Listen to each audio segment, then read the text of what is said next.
Hey everybody, Chris Cordova here, Taos Youth and Family Center, Assistant Supervisor. How's it going to everybody out there? I hope you're all being safe. I hope you're practicing social distancing, and I hope you're all okay. To all my regulars at the rec center, I miss all you kids.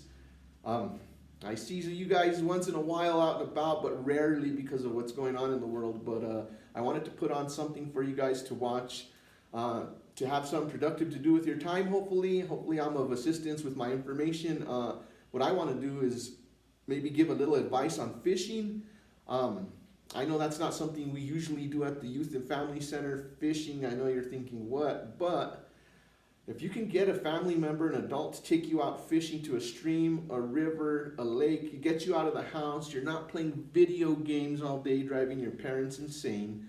I'll give you some tips. I'm not a professional fisherman, but I catch fish when I go fishing.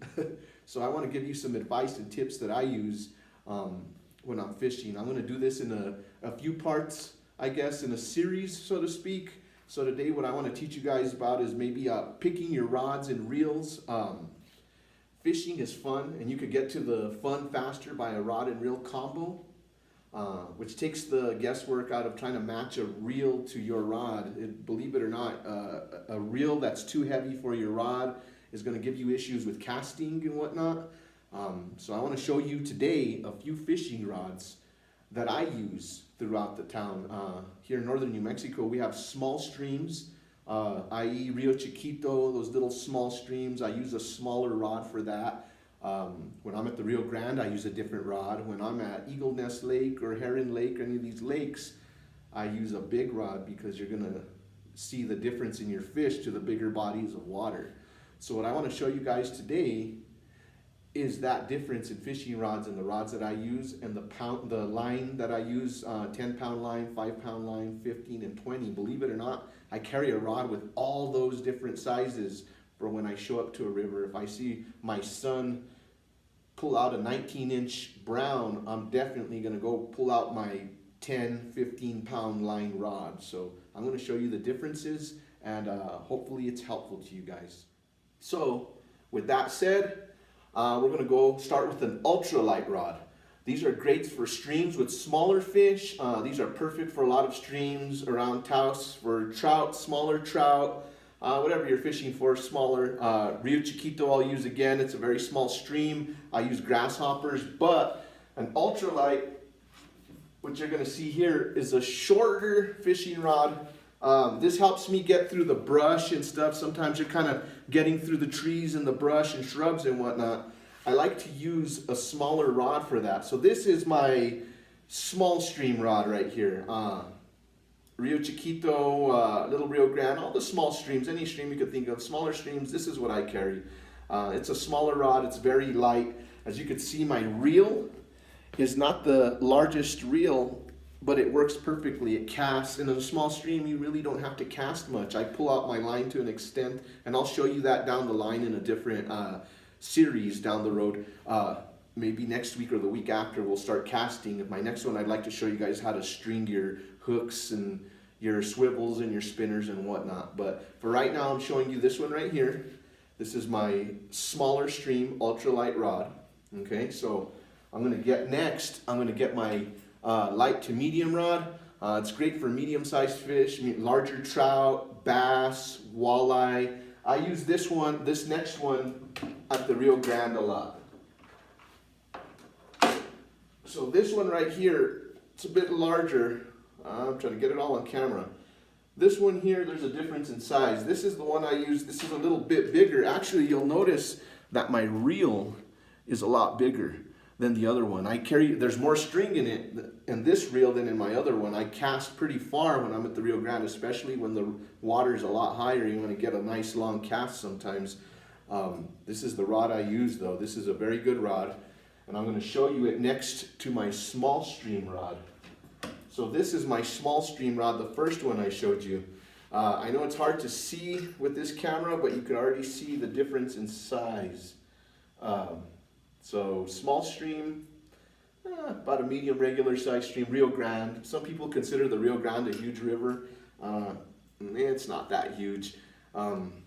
I've seen bigger rivers than the Rio Grande for sure. Not to say that it's a small river, definitely you do not want to jump in the Rio Grande during the runoff. That thing will take you. Definitely always want to fish with a fishing license, 12 and up. I should have said this in the beginning, 12 and up, you've got to have a fishing license, and it's not very expensive. I hope you have access to that. If you're under 12, you are lucky. You don't got to pay for a fishing license. You just go hit the rivers, lakes, streams, you get to fish. So for my next rod, I'm going to show you a heavy rod. It's a medium heavy to heavy, and this is great for big game fish, lake trout, just huge trout that are in eagle nests, for example, the salmon and whatnot. Those are huge fish. There's big catfish in the Rio Grande, pike, muskies. I'm going to show you the rod I use for that. This is what I like to call my lake rod. Now I'm going to show you this bad boy. It doesn't even fit on my camera. See, this is my rod for the lake. Now, you can tell that this is thicker, and it's going to pull out something bigger, and it'll be a lot easier. I won't break my pole or have a pole that's bent all the way down. Though if your pole is bent all the way down and you're pulling out a fish, you probably have a monster, so lucky you. But anyways, this is my larger, medium to medium large, I'd say a larger size. I would use this in any lake in New Mexico. Not to say that you couldn't use any of these at the lake, because you know what, whatever rod I have I'll use, but this is what you prefer for the big game fish. It's a pretty big rod. To show you an example of the three, this one's off the camera, okay? This is my medium size rod. You can see the tip of that barely on camera. And then my small stream, wow, there's a difference. Now I'm going to show you one more fishing rod. Now don't laugh at me for this next one. You might think I'm insane for what I'm about to show you. But the next fishing rod I'm going to show you, I've caught monster fish with, and I mean decent sized trout. I'm a trout fisherman. I prefer trout, but I'll fish for anything. I'm a fisherman. Well, this right here, I know this is a kitty rod and reel, okay? I don't laugh, but know that this is perfect for small streams, lakes, wherever you're at. This is like the most universal rod I have ever owned. With this rod right here, I go ice fishing. I cut my hole in the ice, and it's easy to have it in my tent just to drop it down. You don't have 3 people in a tent with long rods trying to drop a line into a hole. I use this in the small streams, and believe it or not, for whatever reason, these to me are the best casting rods I've ever used. They are so smooth. I get to the river or lake, and I always wet my reel, soak it in the water, pull it up, water comes out. My son asked me, "What are you doing, Dad?" I said, "Well, I'm wetting everything. I want everything to flow smoothly when I cast." But these reels right here, believe it or not, do not be afraid to go buy a Disney or kitty rod. You will catch some of your biggest fish out of a lake in the winter with these rods. And you know, little kids, adults, it doesn't matter. Kids, this is perfect to learn with. Casting techniques, it'll always cast good. We have the Red River Fish Hatchery, and they have that children's pond under 12. You can fish in there, and seniors, of course, can also fish in there. But if you're trying to learn how to fish, or parents, if you want to know a spot to take your child to learn how to fish, that's where I taught my son Marcus to fish. He pulled his first fish on his own at that pond using one of these rods. It wasn't this one in particular, but that's what my son used, and he's a better fisherman than I am any day of the week. And I'm proud of that because he learned from what I've shown him. And my son also has a few different rods. So when we put all our fishing rods behind the truck, we have 6, 7 fishing rods behind the truck. But you know, one thing for sure is I'm going to have the right size of line for the right occasion, okay? And I'm going to teach you that on the next video. The next video, I'm going to tell you about the different size of line that you want to use. This little rod here, I would use like a 4 or 5 pound line. I don't need any more than that. This rod is pretty effective with 5-pound line. I've caught big fish with 5-pound line on this rod. Something like this one here. This is my ultralight. 5-pound line, maybe 10, but about 5-pound line is what I keep. This one in particular is actually 5. Now the next rod, this is my medium size. This is the one I use at the Rio Grande that I was telling you about. This one, 10-pound line. I always have 10-pound line. You never know what you're going to catch in the Rio Grande. I've seen people catch bass, believe it or not. Huge catfish. You know, I want to have at least 10-pound line on my medium rod. And of course, on my lake line, I have 2 of them. This is only one of them. I use 15 and 20-pound line, believe it or not. I actually have a medium-sized rod and reel in my truck that actually has 15-pound line on it too, because I know of a couple spots where the fish tend to get pretty big, and I definitely do not want my line to snap. And it's for me, it's a horrible feeling to lose a big fish. I'm sure for you and everybody else, you might feel that feeling, though it makes you want to come right back for more.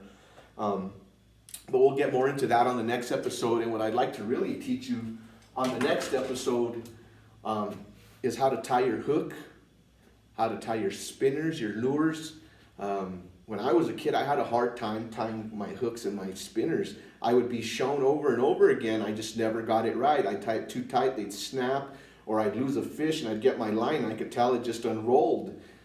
So I want to teach you some proper techniques, some real easy ways to tie, and then there's a different way it's fairly easy too, but I always found it as a child harder to tie knots with that certain knot. I want to teach you those different knots. I'm going to show you different baits down the line, the specific lures I use around these areas, northern New Mexico. I want to show you guys what I use. Like I said, I'm not a pro, but I do catch fish when I go, and the whole point of me doing this video is because I want you guys to get outside. I know you can't be here at the rec center shooting hoops and running around with your friends and hitting the arcades. I know at home you have your own arcade with your thumbs, I know, but I'd love for you guys to get outside, get some exercise.